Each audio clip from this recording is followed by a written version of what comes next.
નમસ્કાર દર્શક મિત્રો, મંતવ્ય ન્યૂઝમાં આપનું સ્વાગત છે. 2008માં અમદાવાદમાં જે સિરિયલ બોમ્બ બ્લાસ્ટ કેસ થયો હતો તેને લઈને 2022માં ઐતિહાસિક ચુકાદો આપવામાં આવ્યો હતો સર AR પટેલ દ્વારા, જે આપણા અમદાવાદના સ્પેશિયલ જજ ન્યાયાધીશ તરીકે પદ ભજવી રહ્યા હતા, જેની અંદર 38 લોકોને ફાંસીની સજા આપવામાં આવી હતી અને 11 લોકોને જીવન કેદની સજા આપવામાં આવી હતી. આજે ગુજરાત હાઈકોર્ટે તે ચુકાદાને યથાવત રાખ્યું છે. આપણી સાથે જોડાયા છે AR પટેલ, જે 2022માં ન્યાયાધીશ તરીકે પદ ભજવી રહ્યા હતા અને તેમને આ ચુકાદો આપ્યો હતો. સર, આપનું મંતવ્ય ન્યૂઝ પર સ્વાગત છે. Thank you so much. આભાર. દર્શક મિત્રોને જણાવવા માંગીશ કે AR પટેલ સાહેબની કામગીરી એટલે એમને જ્યારે અમદાવાદ મેટ્રોપોલિટન કોર્ટમાં હતા ત્યારે 19,000 કેસ નેગોશિયેબલ ઇન્સ્ટ્રુમેન્ટ એક્ટના એટલે ચેક બાઉન્સના તેમને ઝડપી સોલ્યુશન આવે તેવું કામ કર્યું હતું. એની સિવાય આ સિરિયલ બોમ્બ બ્લાસ્ટ કેસના સંદર્ભે 7,015 પાનાનો જજમેન્ટ એમને તૈયાર કર્યો હતો. એ જજમેન્ટને તૈયાર કરવા માટે એમને એટલા જ બધા ડોક્યુમેન્ટ વાંચ્યા હતા અને તેની પુરવણી કરી હતી કે શું કરવું જોઈએ આમાં. એ ડિસિઝન લેનાર ન્યાયાધીશ AR પટેલ સાહેબે આજે ગુજરાત ડાયરેક્ટર ઓફ પ્રોસિક્યુશન તરીકે પદ ભજવી રહ્યા છે. તેમનું મંતવ્ય ન્યૂઝ પર સ્વાગત છે. સર, આપ જ્યારે ન્યાયાધીશ તરીકે પદ ભજવી રહ્યા હતા અને આ અમદાવાદમાં સિરિયલ બોમ્બ બ્લાસ્ટ કેસનો જે આપની પાસે કેસ હતો, જ્યારે ન્યાયાધીશ તરીકે કામ કરી રહ્યા હતા, ત્યારે શું આપને એ વખતે જે આપણે ચુકાદો આપ્યો તેને ગુજરાત હાઈકોર્ટે યથાવત રાખ્યું છે, તેને લઈને આપ શું અનુભવ કરો છો? 2008ની સાલમાં અમદાવાદમાં સિરિયલ બોમ્બ બ્લાસ્ટ થયેલા અને એનો ચુકાદો મેં ફેબ્રુઆરી 2022ની સાલમાં આપેલો. તે વખતે એ ચુકાદામાં મેં 38 આરોપીઓને ફાંસીની સજા અને 11 આરોપીઓને આજીવન કેદની સજા કરવાયેલી. એ ચુકાદો નામદાર હાઈકોર્ટે આજરોજ માન્ય રાખ્યો છે અને મારા ચુકાદા ઉપર મહોર મારી. નામદાર હાઈકોર્ટનો આ ચુકાદો ખૂબ જ આવકારદાયક છે અને આ ચુકાદાથી સમાજમાં બહુ હકારાત્મક અસર થઈ છે અને આ ચુકાદાના કારણે જે દેશ વિરોધી પ્રવૃત્તિઓ જે લોકો કરે છે એમને એક સબક મળે એવો આ ચુકાદો છે અને નામદાર હાઈકોર્ટનો આ ચુકાદો સર્વગ્રાહી રીતે બધાએ સ્વીકાર્યો છે અને એ ચુકાદાથી બધાને આનંદ છે. આપ જ્યારે આ ચુકાદો આપી રહ્યા હતા, જ્યારે આપને આ કેસ આપની સમક્ષ આવ્યો ત્યારે આપે શું ચેલેન્જીસ ફેસ કર્યા હતા? સર, જૂન 2017ની સાલમાં મને આ ટ્રાયલ ચલાવવા માટે મને આપ્યો અને 2017થી લઈ અને ફેબ્રુઆરી 2022માં ચુકાદો આપ્યો. તે સમય દરમિયાન સતત 5 વર્ષ સુધી સોમવારથી શનિવાર સુધી રોજે રોજ આ ચુકાદાની મેં સુનાવણી કરેલી. પ્રોસિક્યુશન તરફથી જેટલા પણ સાક્ષીઓ રજૂ કરવામાં આવ્યા દરેક સાક્ષીઓની જુબાની લીધી. ડિફેન્સ એડવોકેટ તરફથી એની ઉલટ તપાસો થઈ. 2020ની સાલમાં માર્ચ મહિનામાં જ્યારે કોરોનાનો પીરિયડ શરૂ થયો તે પહેલાં આ કેસમાં પ્રોસિક્યુશનના બધા જ વિટનેસ પૂરા તપાસી લેવામાં આવેલા અને તે વખતે આરોપીઓનું વિશેષ નિવેદન નોંધવાની કામગીરી ચાલુ હતી. કોરોના પીરિયડ શરૂ થયો અને સતત જ્યારે ટોટલ લોકડાઉન થયું ત્યારે આ કેસની સુનાવણી બંધ રાખેલી, પણ ઘરે હું મારું કામ કરતો.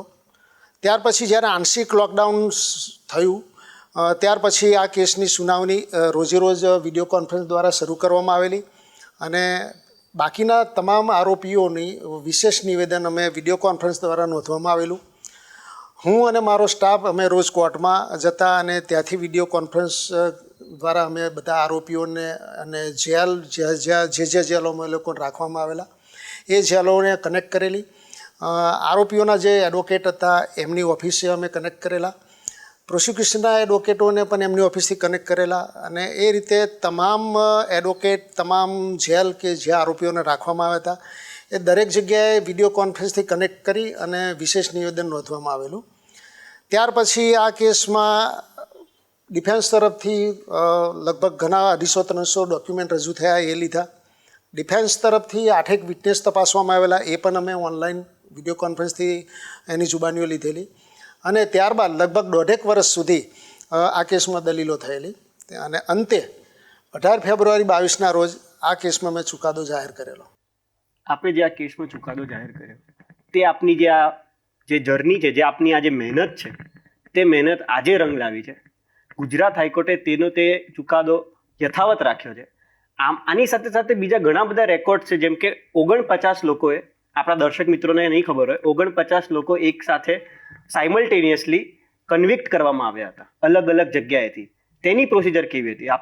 આપ કેવી એ પ્રોસિજર જે હતી, જેમાં 35 FIR અલગ અલગ જગ્યાએથી, એ 35 FIRને આપને સમજવાની, એ 35 FIRની અંદરથી આપને ચુકાદો આપવાનો અને આટલું મોટું જજમેન્ટ પાસ કરવાનું, એ જજમેન્ટમાં without missing any single detail, without missing any single thread of the case તમે આ ચુકાદો આપ્યો.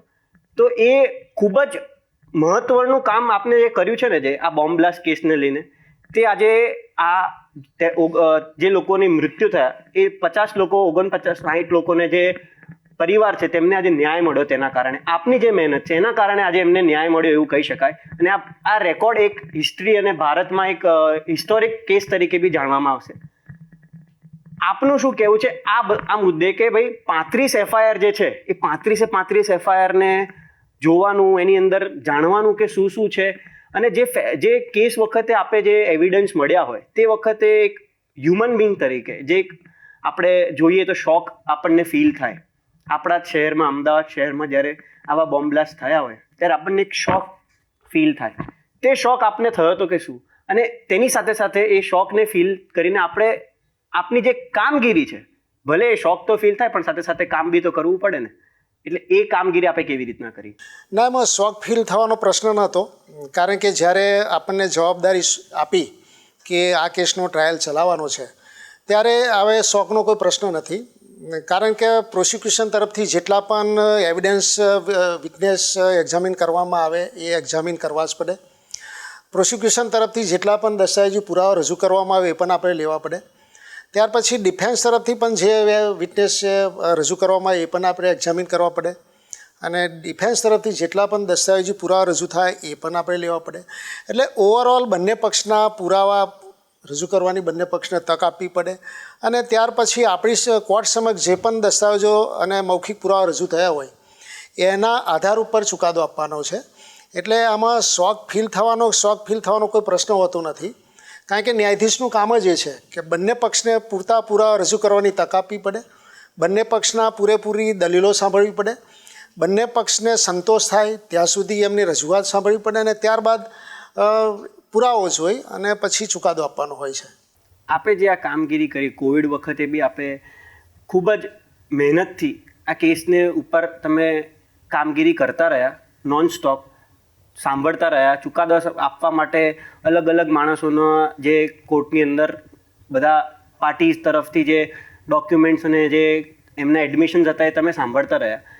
આ એડમિશન્સને આ જે ડોક્યુમેન્ટ્સ છે તે રિવ્યૂ કરતી વખતે આપને કેવું એક સ્ટ્રેસ કહી શકાય, એક વર્કલોડ કહી શકાય જે ખરેખરમાં હોય, અને આટલો મોટો ચુકાદો જ્યારે આપવાનો ત્યારે 100% વર્કલોડ હોય, તે આપે કેવી રીતના, આપે એમાંથી કેવી રીતના આપને શું ફીલ થયું તે કામ કરતી વખતે? ના, એટલે જે પ્રમાણે આર્ગ્યુમેન્ટ બંને પક્ષ તરફથી થતા હતા, જ્યારે શરૂઆતમાં પહેલાં પ્રોસિક્યુશન તરફથી આર્ગ્યુમેન્ટ શરૂ થયા તે વખતે મેં મારી જાતે એક આયોજન નક્કી કરી અને શરૂઆત કરી હતી જજમેન્ટ લખવાની, કે શરૂઆતનો પાર્ટ જે છે એ લખવાનો શરૂ કરીએ, એપ્રિસિએશન પછી આવે. અને એ રીતે પાર્ટ પાડી અલગ અલગ ફાઇલો નક્કી કરી કે જ્યારે ફરિયાદનો પાર્ટ અલગ હોય, ઇન્વેસ્ટિગેશનનો પાર્ટ અલગ હોય, ત્યાર પછી એના જે ઇસ્યુ ફ્રેમ કરવાના હોય એ અલગ બનાવ્યા. ત્યાર પછી દરેક ફરિયાદ ઉપર જે જુબાનીઓ થઈ ફરિયાદીઓની, ઇન્ક્વેસ્ટ પંચનામા, સ્પોટ પંચનામા, FSLના અધિકારીઓની જુબાનીઓ, એ દરેકના અલગ અલગ પાર્ટ બનાવ્યા. અને ત્યાર પછી છેલ્લા એપ્રિસિએશનનો પાર્ટ આવ્યો. એટલે ત્યાર પછી ઓળખ પરેડનું, આ તે બધા અલગ અલગ પાર્ટ બનાવી અને જે પ્રમાણે આર્ગ્યુમેન્ટ થતા હતા એ પ્રમાણે એ પાર્ટની અંદર અમે એનું ડિસ્કશન કરતો ગયો અને અલગ અલગ ફાઇલ બનાવી અને ત્યાર પછી એ ફાઇલ ક્લબ કરી અને એક આખું જજમેન્ટ તૈયાર કર્યું. આ ચેલેન્જીસ ફેસ કરતી વખતે અને આ ચેલેન્જીસ ફેસ કર્યા પછી જે આપને આજે ગર્વ ફીલ થઈ રહ્યો છે, જે આપના પરિવાર, આપના સ્વજનોને પણ થઈ રહ્યો છે, આપનો આજે જે ચુકાદો છે તેને હાઈકોર્ટે યથાવત રાખ્યો, તેના સંદર્ભે આપના સ્વજનોનું અને આપના ફેમિલીનું આના વિશે શું કહેવું છે? ના, ફેમિલી તો બરાબર છે, પણ સૌથી વધારે જે આપણે કામ કર્યું છે અને કામ કરવાનું હોય એ આપણે વિક્ટીમ માટે કરવાનું હોય. કારણ કે આમાં જે ભોગ બનેલા, જે 56 પરિવારોના કોઈનો ભાઈ ગુજરી ગયા, કોઈના ભાઈ ગુજરી ગયા, કોઈના બહેન ગુજરી ગયા, કોઈના માતા પિતા ગુજરી ગયા.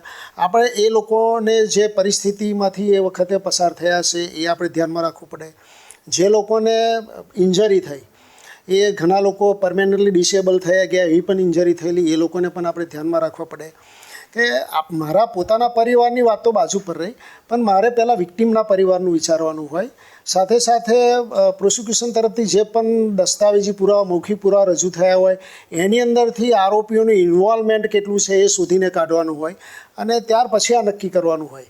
એટલે હું મારી જાતને અથવા તો મારા ફેમિલીમાં આમાં નહીં આવવા દઉં, કારણ કે મેં જે કામ કર્યું એ વિક્ટીમ માટે કર્યું અને કેટલાક આમાં જે નિર્દોષ લોકો હશે કે જેમની સામે કોઈ પુરાવો ના મળ્યો એ લોકોને આપણે એક્વિટ પણ કર્યા, એ લોકોને નિર્દોષ પણ કર્યા. અને આ પુરાવો પરથી જેની સામે આપણને પુરાવો પૂરતો મળ્યો, જે આખી કોન્સ્પિરસીમાં ઇન્વોલ્વ હતા, એ લોકોને આપણે કન્વિક્ટ કર્યા. બિલકુલ, બહુ જ સારી વાત કરી આપે કે જે વિક્ટીમ હતા તેની ફેમિલીના વિશે વિચાર કરીને તેની ફેમિલીના વિશે એક ધ્યાનમાં રાખીને આપણે કામ કર્યું. આપે જે કામ કર્યું તે ખૂબ જ આપણે કહીએ કે ભાઈ સેલ્યુટ આપવામાં આવે આપને કે ભાઈ એવી કામગીરી આપે બતાવી છે. હવે આપને યંગ લોયર્સના વિશે અને જે ઉભરતા જજીસ છે, જે આપની જે લાઈફ છે, તે આપનું જે કરિયર છે તેની ઇન્સ્પિરેશનને લઈને હવે જે આવનારા જે એડવોકેટ છે, લોયર્સ છે અને જજીસ છે એમને આપ શું કહેવા માંગશો? બસ આમાં learning there is no end એવું એક સૂત્ર છે. એટલે તમે જ્યારે કાયદાના વ્યવસાયમાં આવો ત્યારે સખત તમારે કાયદો વાંચવો પડે, સખત મહેનત કરવી પડે. નામદાર સુપ્રીમ કોર્ટ, નામદાર હાઈકોર્ટ, નામદાર જુદી જુદી હાઈકોર્ટના ચુકાદાઓનો સતત તમારે અભ્યાસ કરવો પડે. લેટેસ્ટ ચુકાદાઓથી તમારે માહિતગાર રહેવું પડે. એ બધું તમારે વાંચન રોજે રોજ કરવું પડે. અને જ્યારે તમારી પાસે કોઈ ફાઇલ આવી, કેસ દાખલ કરવાનો આવ્યો, એ કયા કલમ નીચે દાખલ કરવાનો છે, તો એ કલમના એ પ્રોવિઝન તમારે વાંચવા પડે. ટૂંકમાં કહીએ તો જે કાનૂની વ્યવસાય જે છે એ ખૂબ મહેનતવાળો વ્યવસાય છે, ખૂબ મહેનત માગી લે અને મહેનત વગર કશું મળતું નથી.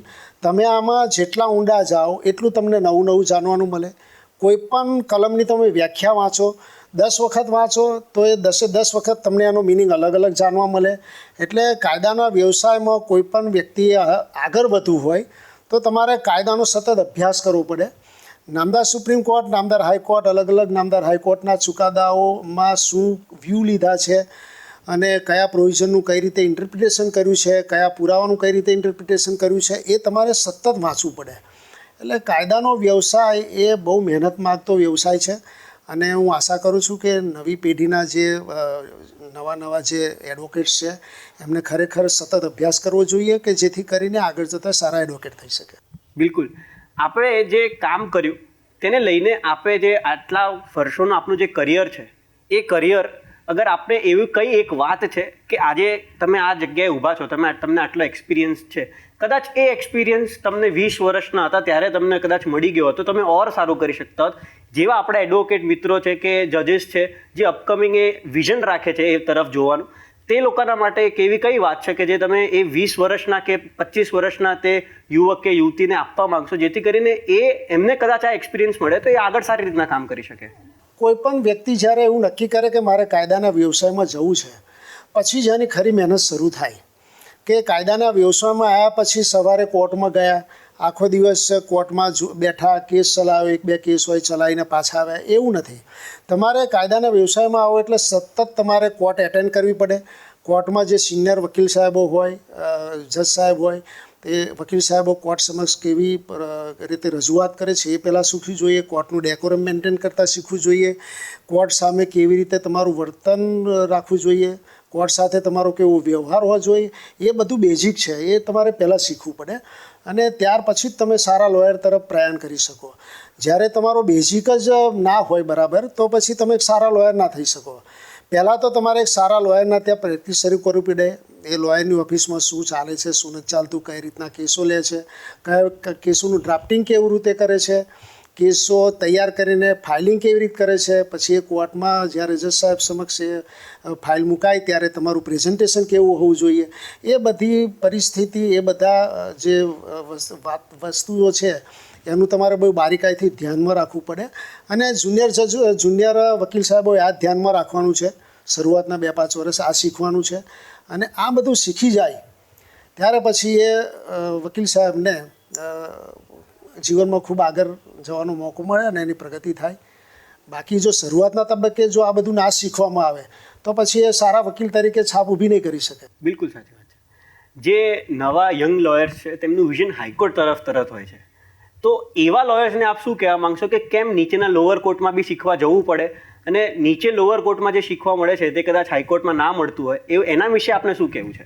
એટલે આમાં ડાયરેક્ટ હાઈકોર્ટની અંદર વકીલાત શરૂ કરવી એ ઘણાની પોતાની રીતે પોતાનું પરસેપ્શન હોય છે કે ભાઈ મારે ડાયરેક્ટ હાઈકોર્ટમાં જ વકીલાત શરૂ કરવી છે.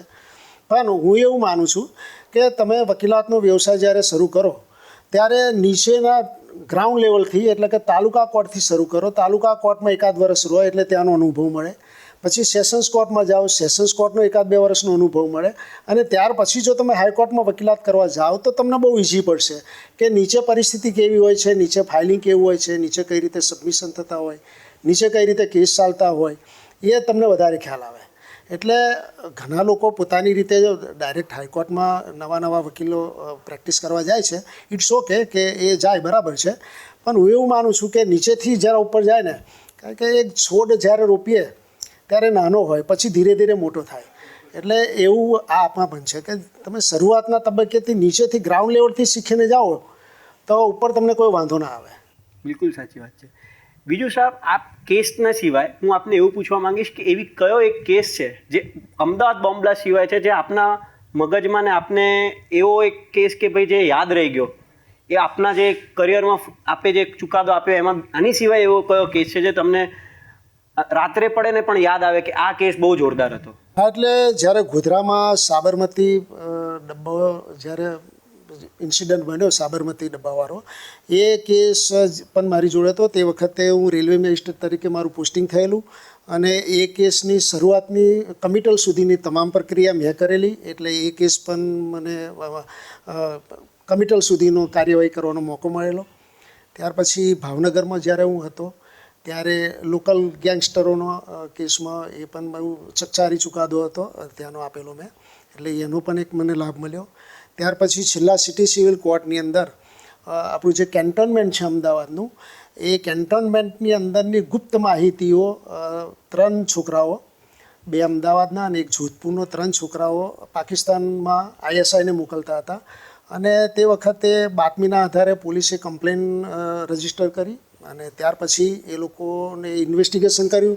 ઇન્વેસ્ટિગેશનમાં 3 છોકરાઓનું ઇન્વોલ્વમેન્ટ આવ્યું અને ત્યાર પછી એ ઓફિશિયલ સિક્રેટ એક્ટ નીચે એની કમ્પ્લેન દાખલ થઈ અને ઇન્વેસ્ટિગેશન થયા પછી ચાર્જશીટ થયું.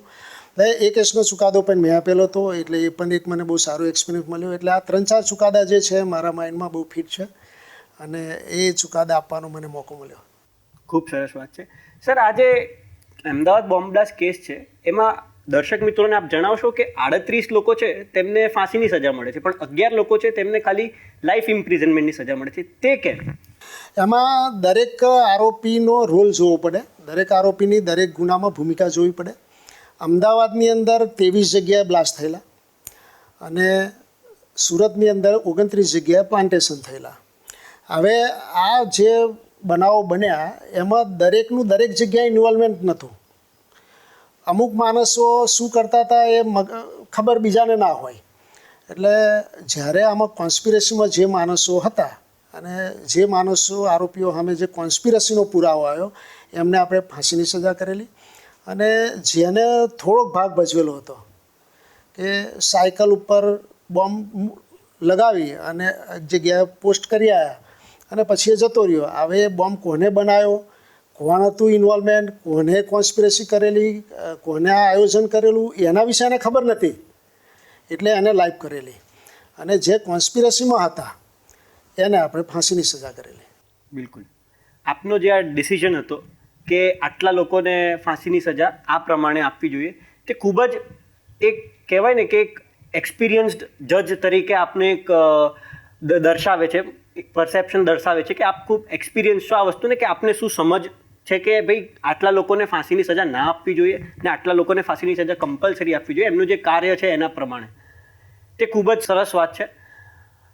આની સિવાય સર બીજું આપ કઈ આ કેસને લઈને એવી કોઈ વાત જે હજી સુધી દર્શક મિત્રોને નથી ખબર કે જે કદાચ તમે કહી શકો એવી કોઈ વાત ખરી? ના, આ કેસમાં તો શરૂઆતથી જો મેં આપને કહ્યું એમ કે 23 બનાવ અમદાવાદમાં બનેલા અને 29 બનાવ સુરતમાં બનેલા. અમદાવાદના બનાવોની 20 ફરિયાદો નોંધાયેલી, સુરતના બનાવોની 15 ફરિયાદો નોંધાયેલી. નામદાર સુપ્રીમ કોર્ટના હુકમથી આ બંને જગ્યાના કેસો ક્લબ કર્યા અને સિટી સિવિલ કોર્ટ અમદાવાદની અંદર એને ચલાવવાનું નામદાર કોર્ટે હુકમ કરેલો અને એના આધારે આ અહીંયા ભેગો ટ્રાયલ શરૂ કરેલો. હવે આ 35 કેસોના બધા થઈને ચાર્જશીટ 548 હતા. તમામ ચાર્જશીટનો પુરાવો બધા જ આમે એક સરખો હતો, કારણ કે કોન્સ્પિરસી હતી અને એના આધારે પછી આ કેસ આગળ ચાલ્યો અને અંતે પૂરો થયો. દર્શક મિત્રો, 7015 પાનાનું જજમેન્ટ. 7015 પાના એટલે ખૂબ મોટી વાત છે. 200-500 પાના વાંચતા વખતે આપણને કંટાળો આવે, પણ 7015 પાના જ્યારે તૈયાર કરવાના હોય જજમેન્ટ તરીકે તે બહુ મોટી વાત છે. અને 7015 પાનામાં એક એક વસ્તુ વિશે ધ્યાન રાખીને લખવું તે પણ એક બહુ મોટી વાત છે. તેના વિશે શું કહેશો સર આપ? 7015 પાના લખવામાં આમ કોઈ વાંચતું તો નથી, પણ આટલું લખવામાં ઘણી મહેનત પડે અને મેં કરી છે. હવે 7015 પાના જે લખ્યા એમાં પાછું એની ફ્રિકવન્સ સચવાવી જોઈએ કે પહેલાં શું લખવું, ત્યાર પછી શું લખવું, ત્યાર પછી શું લખવું, ત્યાર પછી શું લખવું. મેં આપણે પહેલાં વાત કરી કે અમે અલગ અલગ મેં પાર્ટ બનાવેલા, અલગ અલગ મુદ્દાઓના પાર્ટ બનાવેલા અને ત્યાર પછી એને ક્લબ કરીને આખું જજમેન્ટ બનાવ્યું.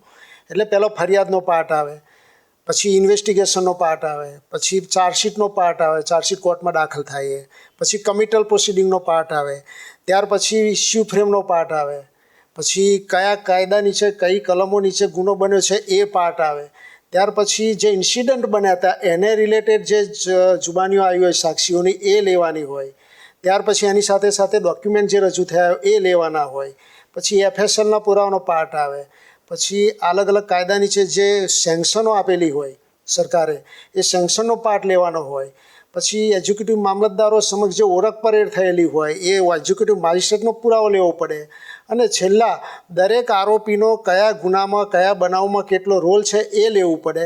ત્યાર પછી કોન્સ્પિરસી લેવી પડે અને ત્યાર પછી ફાઇનલ પાર્ટ આવે. એટલે આ એક બહુ મહેનત માગે એવું કામ હતું અને એ ભગવાનની કૃપાથી એ મહેનત મેં કરી અને એ મહેનતના અંતે આપણને જે રિઝલ્ટ મળ્યું અને મારા જે કોન્શિયસે કહ્યું એ પ્રમાણે મેં કર્યું અને એ નામદાર હાઈકોર્ટે માન્ય રાખ્યું. બિલકુલ સર, આપે જે આ મહેનત કરીને તેને ફ્યુચરમાં આવવાવાળા જજીસને અને લોયર્સને એક રિસર્ચ કે ભાઈ જજમેન્ટ કેવી રીતના લખવું જોઈએ અને આવડું મોટું જજમેન્ટ એ કેવી રીતના બનાવવું, કેવી રીતના લખવું તે તરીકે યુઝ કરવામાં આવશે. નવા એડવોકેટ્સ અને નવા જજીસ પણ આને જોઈને શીખશે કે આટલું મોટું જજમેન્ટ વખતે રિસર્ચ શું કરવી, કેવી રીતના કરવી અને કેવી રીતના એને લખવું લાઇન બાય લાઇન. તમે જેમ કીધું કે ભાઈ એક એક સેક્શન પછી સેક્શન પછી સેક્શન તમે જે તૈયાર કર્યું તે સેક્શન્સ કેવી રીતના તૈયાર કરવા, કેવી રીતના એને વાંચવું.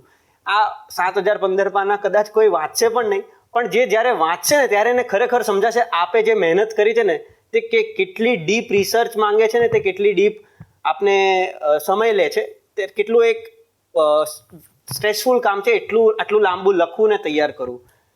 આ જજમેન્ટ હું નથી માનતો કે કોઈકે વાંચ્યું હોય, પણ મને ચોક્કસ ખ્યાલ છે કે જે પબ્લિક પ્રોસિક્યુટર મેઇન જે હતા એચએમ ધ્રુવ સાહેબ એમને આખું પૂરું જજમેન્ટ વાંચ્યું છે અને એમને પછી બહુ એપ્રિશિએટ કર્યું હતું. કારણ કે 7015 પાનાનું જજમેન્ટ વાંચવું એટલે બહુ અઘરી વાત છે. શરૂઆતના તમે 200 પાન વાંચો યાદ રહે, 400 પાન વાંચો યાદ રહે, પણ પછી તમે જ્યારે 600મું પાન વાંચો ને ત્યારે આગળનું ભૂલી જવાય એવી પરિસ્થિતિ. કારણ કે એટલા બધા બલ્કી રેકોર્ડ હતું, એટલો બધો એવિડન્સ, આટલા બધા સાક્ષીઓ, આટલા બધા દસ્તાવેજી પુરાવા, એટલે તમને યાદ જ ના રહે. સાચી વાત છે. પહેલું પાન વાંચો અને પછી છેલ્લા પાને તમે પહોંચો ને ત્યારે આગળનું તમને બધું યાદ ના રહે. આટલું બધું બલ્કી જજમેન્ટ જ્યારે હોય ત્યારે એને એક ધ્યાનથી વાંચવામાં આવે તો કંઈક થોડી સમજમાં આવે એવું છે. પણ ભગવાનની કૃપાથી આપણે એમાં સફળતા મળી અને આ મહેનતને નામદાર હાઈકોર્ટે પણ માન્ય રાખી અને એક નામદાર હાઈકોર્ટનો જે આજે ચુકાદો આવ્યો એ ખરેખર બહુ આનંદની વાત છે. નામદાર હાઈકોર્ટે વિધાઉટ એની મોડિફિકેશન એમાં 7015 પાના હાઈકોર્ટે બી એક્સેપ્ટ કર્યા કે આ બરાબર લખ્યું છે ને જે છે એટલું જ લખ્યું છે ને બિલકુલ એને યથાવત રાખ્યું, તે બી બહુ મોટી વાત છે, વિધાઉટ એની મોડિફિકેશન. આ જજમેન્ટ જ્યારે લખતું હતું ત્યારે મારી ચેમ્બરની અંદર ચારે બાજુ કાગળો હતા અને બહુ વેલ પ્લાનિંગથી કરેલું કામ. આમાં હું કહું એવું ના થઈ શકે કે તમે કહો એવું ના થઈ શકે, પણ આમાં જે લખનાર હોય જજ એનું પોતાના દરેકના પરસેપ્શન અલગ અલગ હોય, એ પોતપોતાની રીતે કામ કરતા હોય. મેં મારી રીતે કામ કરીને તૈયાર કરેલું, એટલે આમાં મારી પાસેથી તમને શીખવાનું મળે, તમારી પાસેથી મને શીખવાનું મળે.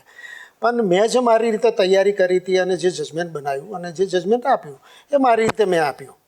આમાં તમે મારી કોપી ના કરી શકો, હું તમારી કોપી ના કરી શકું, પણ અલ્ટિમેટલી દરેકનું પોતાનું પરસેપ્શન અલગ અલગ હોય અને એ પ્રમાણે કામ થતું હોય અને એ પ્રમાણે કામ કરવાનું હોય. દર્શક મિત્રો, આ હતા ભૂતપૂર્વ ન્યાયાધીશ AR પટેલ સાહેબ, જેમને તેમની કામગીરી દર્શાવી અને આ મહત્વનો ઐતિહાસિક ચુકાદો આપ્યો, જેમાં 38 લોકોને ફાંસીની સજા થઈ. આ ચુકાદાને ધ્યાનમાં રાખીને આપણે એમની સાથે એક આ ખુલાસાપૂર્વક વાત કરી, એમને આપણી સાથે ખુલીને વાત કરી, તે બદલ આપનો ખૂબ ખૂબ આભાર સાહેબ. મંતવ્ય ન્યૂઝમાં આમને આમ જોડાતા રહેજો. હું હીર પટેલ રજા લઈશ અને ફરી પાછો જોડાઈશ બીજા એક એપિસોડમાં. આપનો ખૂબ ખૂબ આભાર. નમસ્કાર.